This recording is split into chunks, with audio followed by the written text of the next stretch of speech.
Regret is quite an ironic thing. But as much as I believe and would like to argue that it is vague and painfully unfair, the reality that one is bound to feel devastated later in life about the choices they could have made differently, when the truth is just that they probably could not have made a better decision or came up with a different map for that situation or even treated the situation other than they had done it at the time. Otherwise, who in full awareness would choose a path they know will one day haunt them with the wish to undo it? However, I'm very aware of the fact that it doesn't matter whether I know better or not. Actions have consequences. And this is not something we can carelessly argue that is unfair, because what if there are no verdicts for actions? What if there are no aftermaths to things? And that is inclusive of savory actions and not just the unpleasant ones. What would we rather do, and what would we rather not do? Another thing we need to know about regrets is that even though it might have been typically associated with doing something you should not have done or something you could have done differently, more frequently than when one could have done a certain something in a different way, humans experience, they tend to experience more regret over the things they didn't do. But the question is, if I did not do something at all, what are my convictions that I would not wish that it just stays that way, that I don't do it at all? Of course, we not know unless I do it, right? And in the case that I do something and it turns out that I could have done it differently or better, the higher chance possible is that at the time when I was doing that very thing, I was not aware of a different way to go about it. Otherwise, I repeat, why would I choose to do anything in a way that I am very aware will have me wishing for reversal or for the mercy of a second chance? Considering these factors, what if I decide that about the way that I am meant or that I am supposed to feel about the things that come to be the aftermath of my action, which we can then call consequence, right? I am going to have a different approach and outlook and demeanor toward it. That instead of treating that as something to feel devastated about, I will just treat it as another of life unpleasant unfoldings that I had a chance to prevent. Looks like I had a chance to prevent. But since I was bereft of foresight, becomes one of the many unfortunate things that I have to deal with as a living organism. Do we say I can do that, or that is impossible?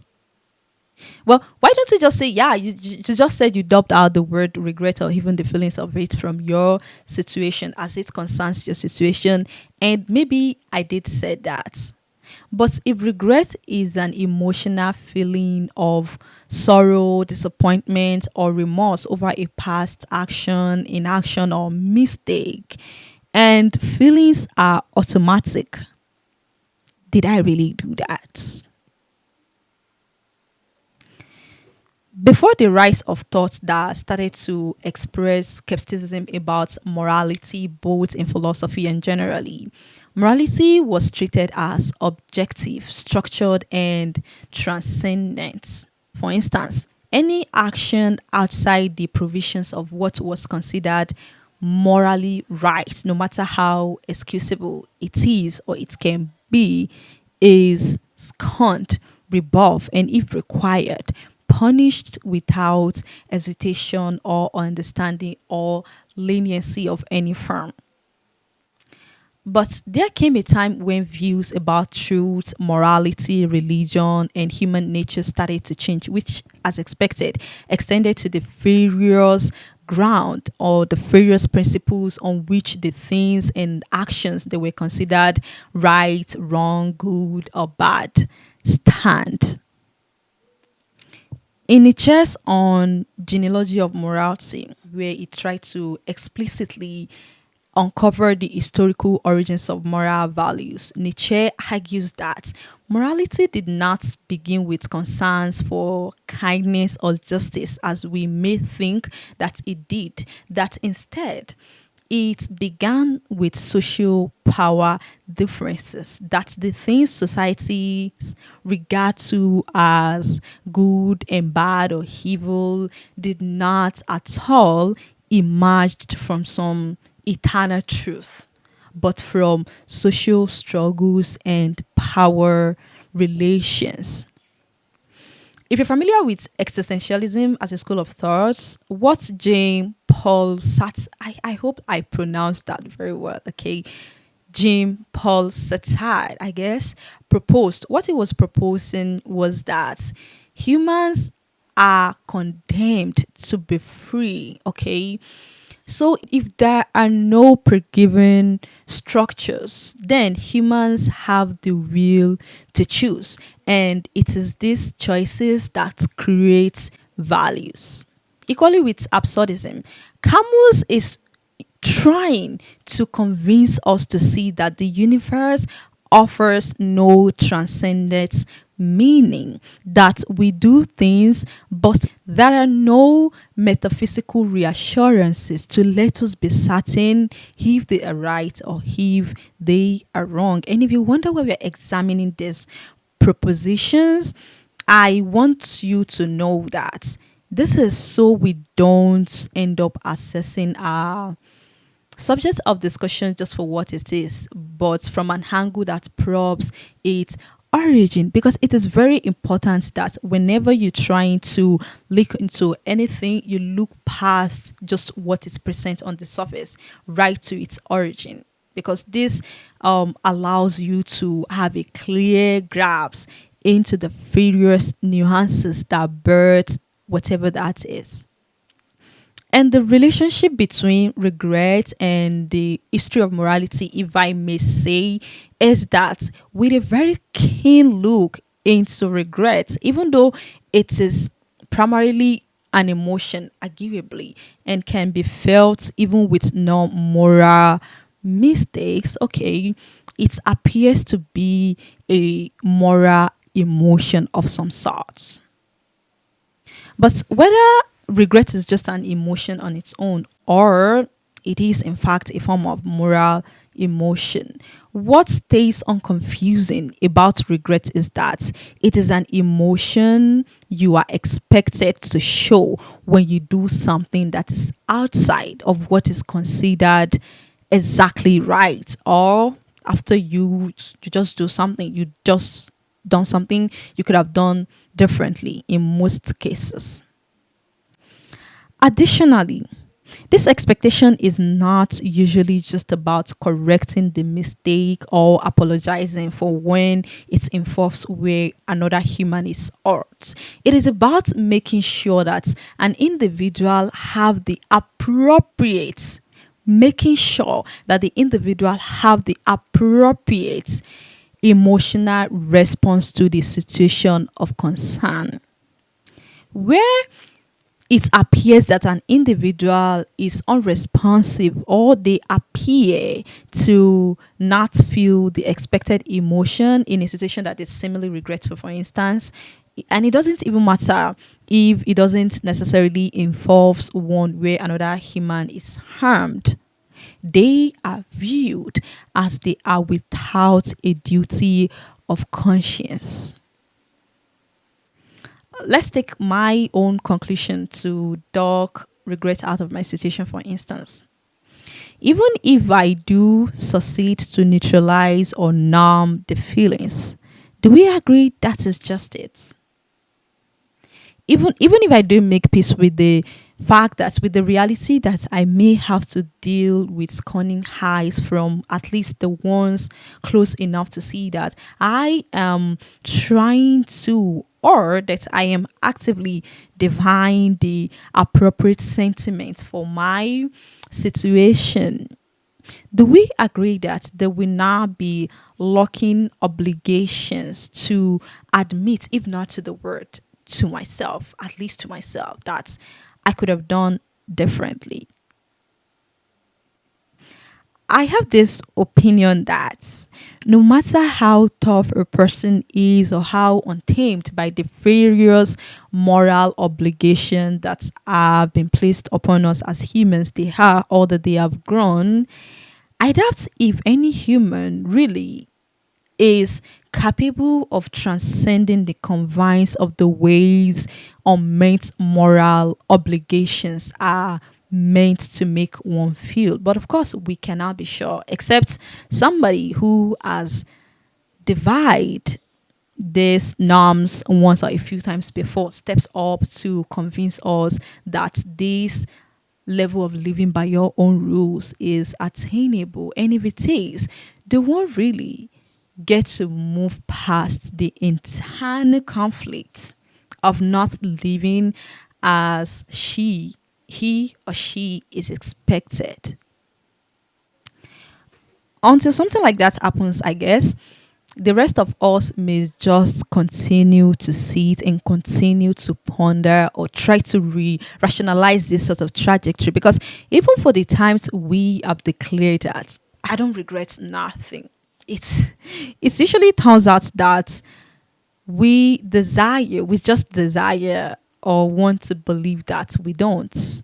We all live with a desire to always get things right. And for the times when we don't, we find it very difficult to make peace with the reality that we failed, or even with the reality that we can fail. And this is due to the fact that it is very uncommon that any human does anything on a whim. We are bred to scrutiny, to do careful observations, and to be sure and be confident that the coast is clear before we do anything.